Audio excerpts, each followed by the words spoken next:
Teaching ప్రొఫెషన్లోకి వచ్చేసారు. So ఆ period ఎలా గడిచింది మీకు? నాకు అంటే వాస్తవంగా టీచర్గా నాకు చాలా తక్కువ కాలమే చెప్పాలి. ఎందుకనంటే నేను ఒక 5 ఇయర్స్ మాత్రమే టీచర్గా బాగా పనిచేసిన. ఆ 5 ఇయర్స్లో ఫస్ట్ ఇయర్ సెకండ్ ఇయర్ అప్రెంటిషిపే, ఒక 3 ఇయర్సే. ఆ 3 ఇయర్స్ తర్వాత వచ్చేసి ఎప్పుడైతే 2001కి తెలంగాణ రాష్ట్ర సమితి కేసీఆర్ గారు ఉద్యమాన్ని మొదలుపెట్టినరో ఇక నాకు ఎక్కువగా స్కూల్కి వెళ్ళడానికి కూడా అవకాశం రాలేదు.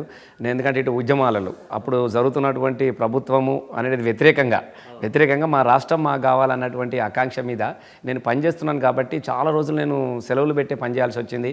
ఒకానొక క్రమంలో నేను తెలంగాణ ఉద్యమ పాట పాడినందుకు నువ్వు ప్రభుత్వానికి వ్యతిరేకంగా నువ్వు పాటలు పాడుతున్నావు అని చెప్పేసి నన్ను సస్పెండ్ కూడా చేయడం జరిగింది ఉద్యోగం నుంచి. అయినా సస్పెండ్ చేసినా నేను మళ్ళీ స్కూల్కి వెళ్ళలేదు. ఎక్కువగా అంతేగా తెలంగాణ ఉద్యమంలో నేను చాలా బిజీ కావడము, స్కూల్ జీవితం అనేది నాకు చాలా తక్కువనే. Okay.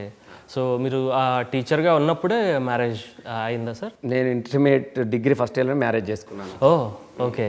Love marriage, arrange marriage? నేను లవ్ మ్యారేజ్ చేసుకున్నాను డిగ్రీ ఫస్ట్ ఇయర్లోనే. మా ఇట్లా క్లాస్మేట్ నేను పెళ్లి చేసుకోవడం జరిగింది. ఓకే. అట్లా ఇంకా తను కూడా జాబ్ చేస్తుంది. అట్లా ముస్లిం అనుకుంటా కదా సార్ మేడం?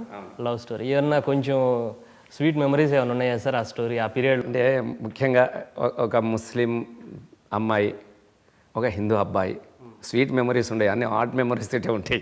ఫోన్లీ అలాంటివి చెప్పినా పర్లేదు సార్ మాకు. ఏం లేదు, మేము దుబ్బాకల కాలేజీలో చదువుకున్నప్పుడు తను కూడా ఎల్ఆర్గా పనిచేసి నేను చైర్మన్గా పనిచేసిన. అట్లా నేను చెప్తున్నాను కదా, మొదటి నుంచి కూడా మాకు కొద్దిగా అభ్యుదయం, కొద్దిగా ఈ సామాజిక మార్పు కోణాలు అనేటివి ఎక్కువ ఉండేది. మా దుబ్బాకలో కూడా చాలామంది అట్లే జరిగేది. అప్పటికి నక్సల్బారీ ఉద్యమాలు వచ్చినాయి మా ఊళ్ళలో.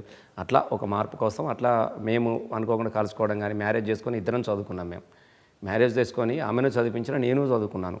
అట్లా ఆమె స్టాఫ్ నర్స్ ట్రైనింగ్ చేసింది. ఆ విధంగా నాకన్నా ముందు ఆమెకు ఉద్యోగం వచ్చింది, తర్వాత నాకు ఉద్యోగం వచ్చింది. అట్లా కాలేజ్ జీవితాలు అనేటివి ఏదో ఐ లెవెల్ చెప్పుకోడు, ఉత్తరాలు రాసుకున్నాడు, బాగున్నావా నేను బాగున్నావా అనేది ఏమి ఉండదు. మామూలుగా జీవితాన్ని ఏ విధంగా ఛాలెంజ్గా తీసుకొని మనం నిలబెట్టుకోవాలి, మనం లవ్ మ్యారేజ్ చేసుకున్నాం, మనం ఏ విధంగా నిలదొక్కుకోవాలనే దాని మీదనే జీవితం అంతా పోరాటం చేయాల్సి వచ్చింది ఆ కాలం అంతా.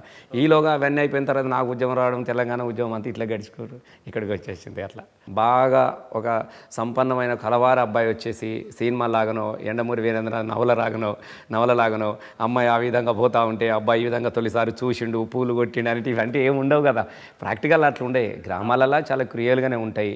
అప్పుడు ఏందనంటే మేము కొద్దిగా అంతకన్నా మాకు ముందు వాళ్ళు కూడా ముఖ్యంగా కొద్దిగా నేను ఇందాక చెప్పినాను కదా, పార్టీ పరమైనటువంటి కొద్దిగా నక్సల్బారీ ఉద్యమం చాలా కీలకంగా ఉన్నప్పుడు వాళ్ళ సపోర్ట్తోని కొంత పని చేయడానికి కోసము మేము పెళ్లి చేసుకోవాల్సి వచ్చింది.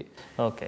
అంటే కొద్దిగా పార్టీని కూడా కొద్దిగా ఎస్టాబ్లిష్ చేద్దామన్నటువంటి ఆలోచనతోని మేము చేసుకోవాల్సి వచ్చింది. అట్లా మేము కూడా అట్లా రిజిస్టర్ మ్యారేజ్ చేసేసుకొని వాళ్ళు మాకు పూర్తి స్థాయిలో సపోర్ట్ చేయడము, అట్లా చదువుకొని అట్లా రావడం జరిగింది. హలో అండి, నేను మీ రసమై బాలకిషన్.